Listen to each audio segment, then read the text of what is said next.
So, hello everyone! Today we'll be discussing about the market equilibrium, the price determination, and the surplus. I am Julisa Alog. I am Rochelle Ann Hanagap. I am Princess Nicole Rosario. And we are the Group 5. We have here the learning objective. At the end of the lesson, you will be able to first define the concept of market equilibrium, price determination, and surplus within the context of supply and demand. Second is explain the process by which the interaction of supply and demand establish equilibrium price and quantity. Third is differentiate between the consumer surplus, the producer surplus, and the market disequilibrium based on their characteristics and implications. And fourth is the compute equilibrium price and quantity using given supply and demand data.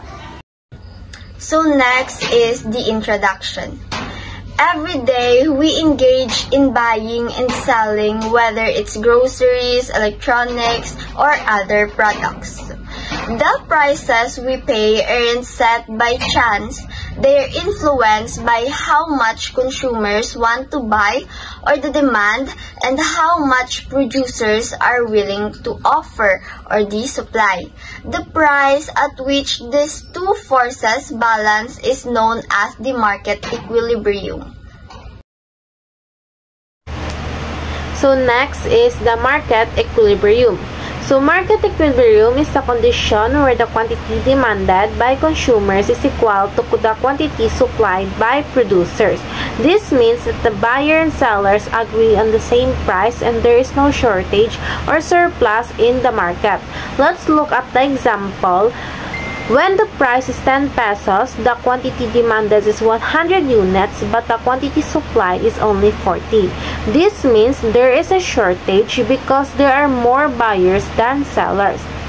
So when the price is 30 pesos, the quantity demanded goes down to 60 while the quantity supplied is 120. This time, there is a surplus because there are more products than what people want to buy.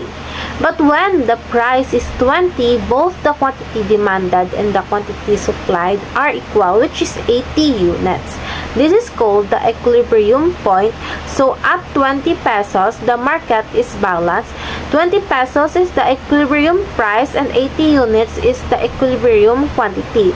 In short, market equilibrium is the point where buyers and sellers are both satisfied and the market is balanced. So next is the market disequilibrium. So market disequilibrium happens when the market price is not at the equilibrium level, meaning ang supply and demand are not equal. So if the market price is not at equilibrium, two situations can occur. First is the surplus or the excess supply and the second is the shortage or the excess demand. For the surplus, price is above equilibrium, producers supply more than consumers are willing to buy, leads to price decrease. So when the price is too high, producers make more goods than consumers want to buy. This extra supply forces sellers to lower the price to attract buyers. So for example, mayara isa ka store nga gabaligya apples for 100 per kilo. But ang mga buyer is magbaka lang sila sang product or the apples if tag 70 ang kilo. So ang store is mapilitan ng ibaligya in a lower price ang inabilin niya apples. So for the shortage naman, price is below equilibrium. Consumer demand more than producers can supply, lead to price increase. So for the shortage, when the price is too low, consumer want to buy more than what producers can provide. This lack of goods causes price to rise as buyer compete to get the product. What do you mean by that? For the example of shortage, a new smartphone is priced at 10,000 and many people want to buy it, but the store quickly ran out of stock. This occurs when the price is below equilibrium. Consumers want more than producers can supply. Because of high demand and limited supply, sellers may increase the price until the market balance. So market disequilibrium example scenario. So a school canteen sells hamburgers for 80 pesos. each, but most students usually buy them only when they cost around 50 pesos. Because the price is too high, only a few students decide to buy, while the canteen still prepares the usual number of hamburgers by lunchtime. Many burgers are left unsold. This happens because the price is above the equilibrium level, creating a surplus and putting the market in disequilibrium. So let's move on to the price determination. So price determination refers to how the interaction of supply and demand sets the price of the product in the market. So means finding the price of a product based on how supply and demand interact in the market. So when demand increases but supply remains the same, prices rise. When supply increases but demand remains the same, prices fall. So when demand increases but supply stays the same, more people want the product, so the price goes up. When supply increases but the demand stays the same, there's more of the product available, so the price goes down. Next is the graphical representation. So the graph shows how price and quantity interact in a market using two curves, which is the demand curve and the supply curve. So first, we have the demand curve or the downward sloping. The demand curve slopes downward, showing an inverse relationship between price and quantity demanded. So as the price decreases, consumers are willing to buy more because the product becomes more affordable.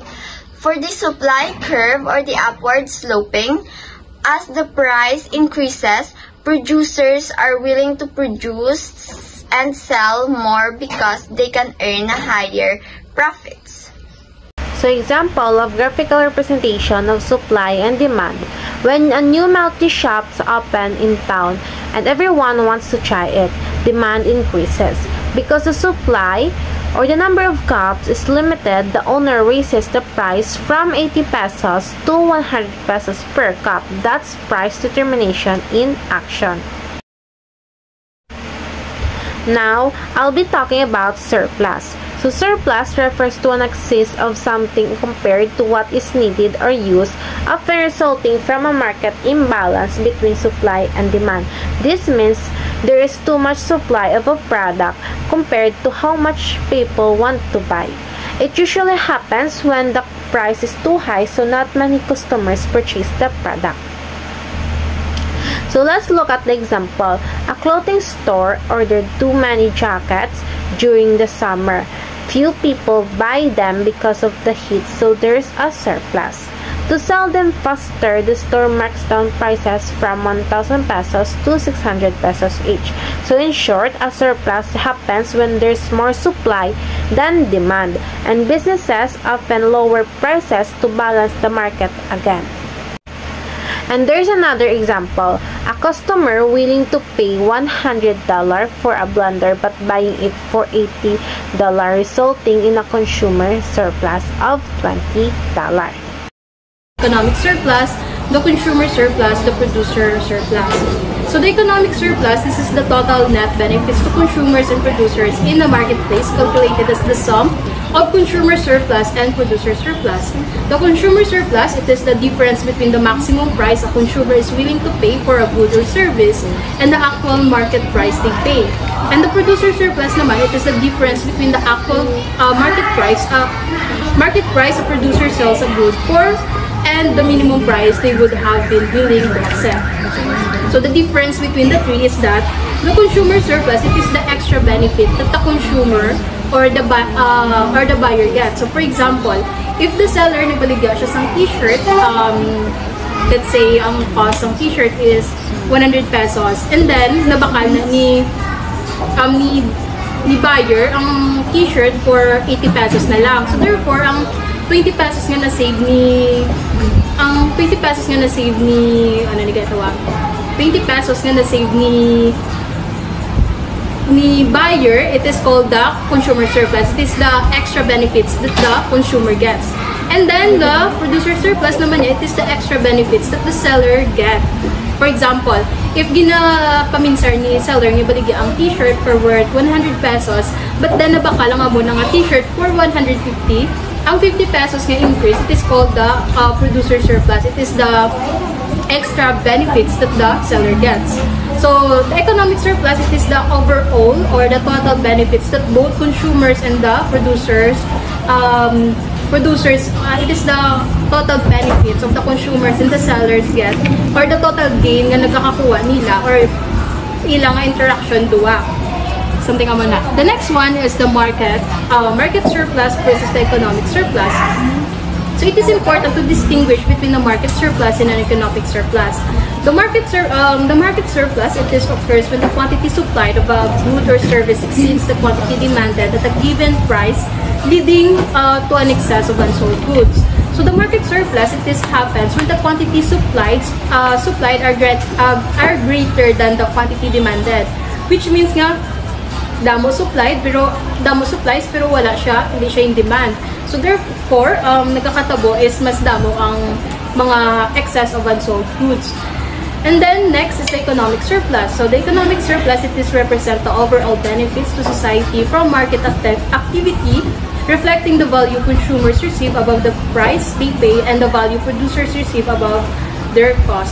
So the economic surplus, it is the total benefits that both consumers and the buyer gets in the market. So next is the market surplus versus the economic surplus. So it is important to distinguish between the market surplus and an economic surplus. The market surplus occurs when the quantity supplied of a good or service exceeds the quantity demanded at a given price, leading to an excess of unsold goods. The economic surplus represents the overall benefits to society from market activity, reflecting the value consumers receive above the price they pay and the value producers receive above their cost. So the market surplus, it happens when the quantity supplied is greater than the quantity demanded, which means nga mas damong supply pero hindi man siya in demand. So leading to kung wala may mabakal, damo ka supplies pero wala man may gabakal, ang nagkakatabo is damo unsold goods ang nagkakabilin or damo may nabilin nga wala na bakal. And then the economic surplus, it is the total benefits that both the consumer and the buyer gets, or both the supplier and consumer gains. So now let's move on to the factors influencing surplus. The first factors is supply and demand. When supply is high but demand is low, businesses produce more than consumers are willing to buy, leading to surplus. The second factor is market disequilibrium. If prices are set too high above equilibrium, consumers buy less while producers continue supplying more, causing excess goods. This happens when prices are too high above the equilibrium price, so consumers buy less while producers keep producing more, causing extra or unsold goods. So the last factor is policy interventions. So government policies like price floors, example is minimum wage or agricultural price supports, can force prices above equilibrium, resulting in unsold surplus. Sometimes the government sets price floors like minimum wage or agricultural price supports when prices are forced to stay above equilibrium. It can also cause unsold surplus because people buy less. Next is the conclusion. Market equilibrium shows how prices are set when supply and demand meet. When both are equal, the market is balanced and resources are used efficiently. If there's a surplus or shortage, prices change to restore balance. Understanding this help us see how consumers and producers both benefit and how the market stays fair and stable.